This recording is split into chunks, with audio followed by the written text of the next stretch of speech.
Hi everyone, it's QuickyBaby and welcome back to World of Tanks, and today I'm going to be playing possibly the best tier 7 tank in the game. It is the tier 7 Japanese tank destroyer, the Cheeto SP. And at the start of this battle I was kind of thinking to myself, what kind of equipment did I want to use on this vehicle? I got two builds, both with vents and a gun rammer, one with durability device and one with coated optics. And on this kind of a map, I don't really need the coated optics, so I elected to take the durability device. So let's see if those extra 80 hit points that I gave myself are going to make the difference in this battle. But you know what? When you've got 370 meters base view range in a tier 7 tank destroyer, and this vehicle can also get a field mod that further increases its view range by an additional 3%, I believe. No, it's actually only 2%. Actually, Quacky Babs, it's only 2%. Then does it really matter? With the vents inside the firepower slot to be able to get that extra 0.5% cruise skill, 1% cruise skill, or I should say kind of like 0.5% view range from that, because 1% cruise skill roughly translates into that way. Then, you know, with recon and situational awareness, man, it's so crazy to think that Wargaming basically buffed the view range of all of the heavies and tank destroyers in the game to get it to a point where they just don't need to do things like take coated optics. Yeah, just whack a turbo on it, whack a durability device on everything. Who needs view range? Who needs to make actually important pieces of equipment like coated optics and binoculars relevant inside World of Tanks, right? Instead, let's just get everything to make it bigger, better, faster, without having to faff with the finesse inside World of Tanks and drive around like a juggernaut. And that's exactly what the Cheeto SP does. This thing has bonkers damage per minute at 2,300. It has pretty darn good alpha damage as well at 320, and it has two flavors of AP, one with 205mm of base pen and one with 244mm of base pen.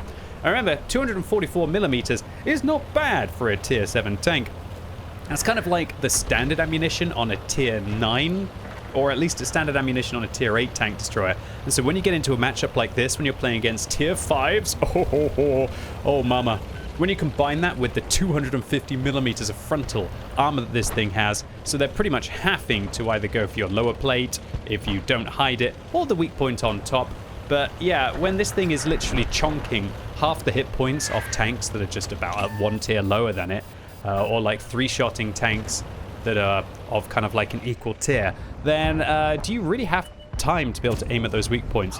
Oh wow, that rare tier 5 German, kind of like Soviet German heavy tank, tried to escape there but unable to.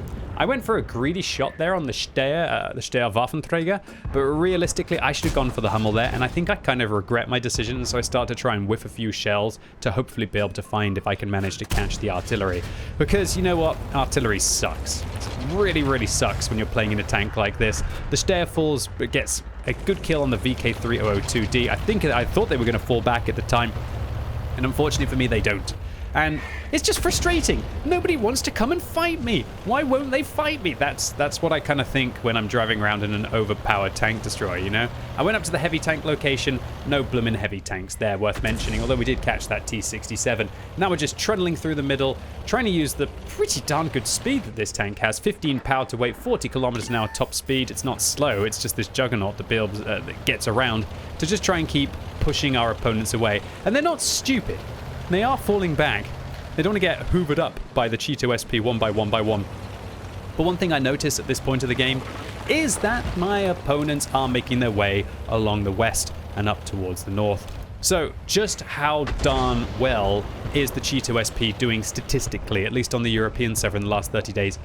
Ladies and gents, it's got nearer 55% average win ratio than it has 54. I would not be surprised if, especially after this video and this tank becomes a little bit more popular, that it is going to be nerfed in the near future. Because this thing, it has absolutely no justification for being as good as it is. It's pretty much kind of like this all-purpose TD with good gun handling as well, and 7 degrees of gun depression. You know what, if this vehicle only had like 5 degrees, or it had poor accuracy, which it doesn't, it's got 0.34, it's got 2 seconds aim time, it's just got everything. This is just the all-purpose. The only thing that this vehicle doesn't have is a turret, which is why it's just doing so darn well in World of Tanks.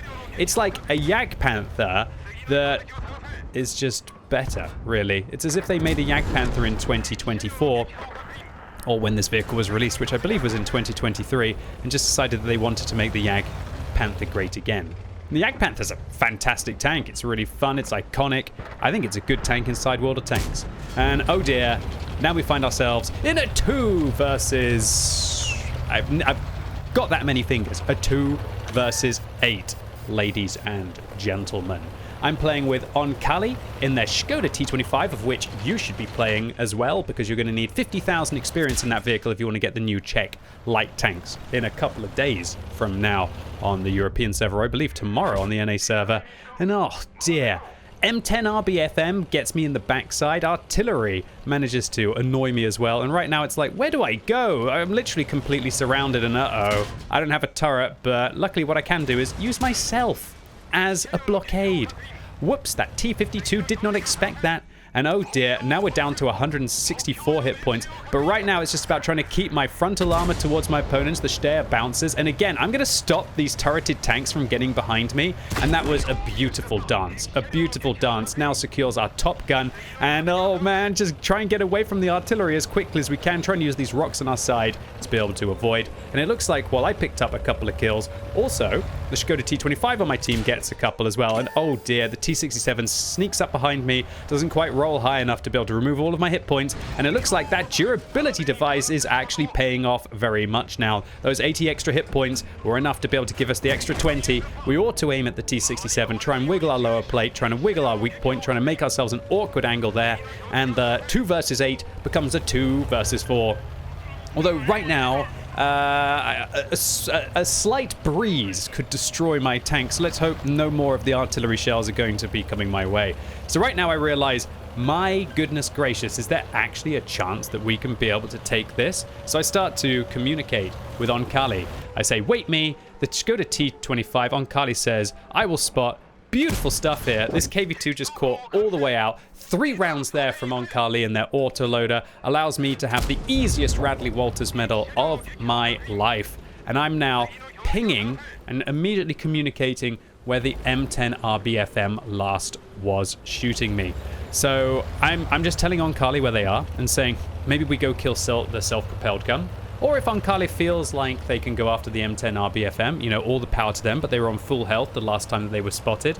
I ask Onkali, what do they think? M10 was there? And Onkali actually says, okay. And we can see that Onkali turns their tank around and instead, I guess, wanting to listen to or like go with the plan that I'm suggesting here, to go and farm the artillery. Because of course, as long as I'm still in the center, I don't have that view range, but Onkali probably does in their Skoda T25, a vehicle that can't use a gun rammer, so it's probably going to be using something like vents, rotation device, and coated optics, or something like that.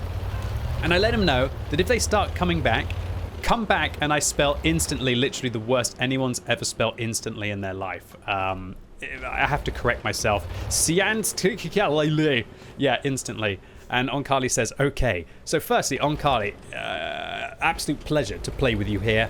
And you were making our opportunity to possibly get back into this game just wonderful. Look at that. Onkali instantly presses okay, affirmative on the minimap, I believe there, and then starts to make their way back. And this is just perfect now. If Onkali can just approach from that angle once again and be able to spot out for me here, then the M10 RBFM's going to be in a world of hurt.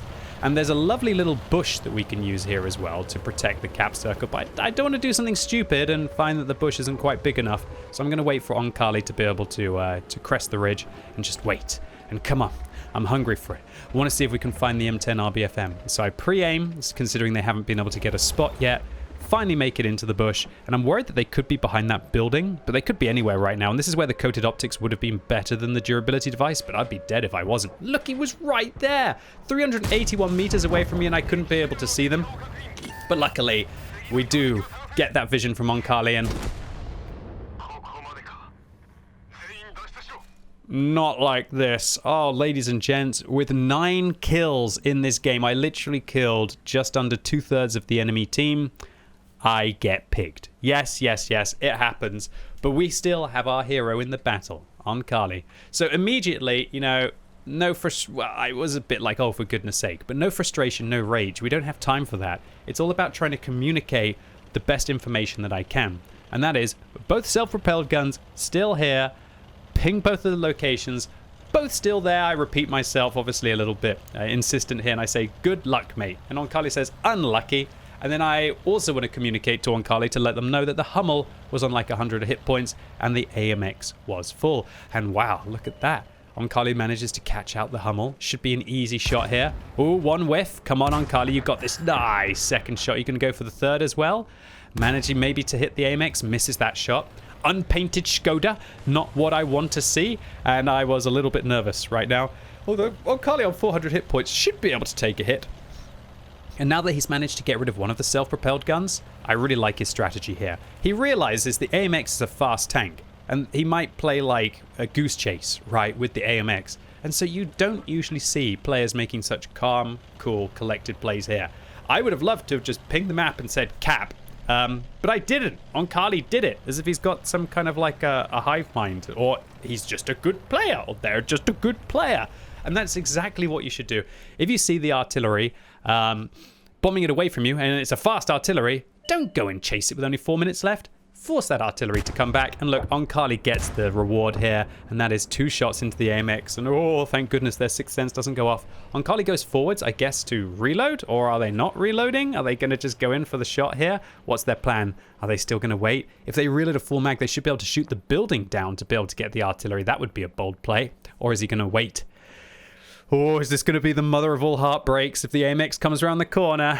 And this is just a beautiful end to a beautiful game. And I do tell him that building is soft. you could tell.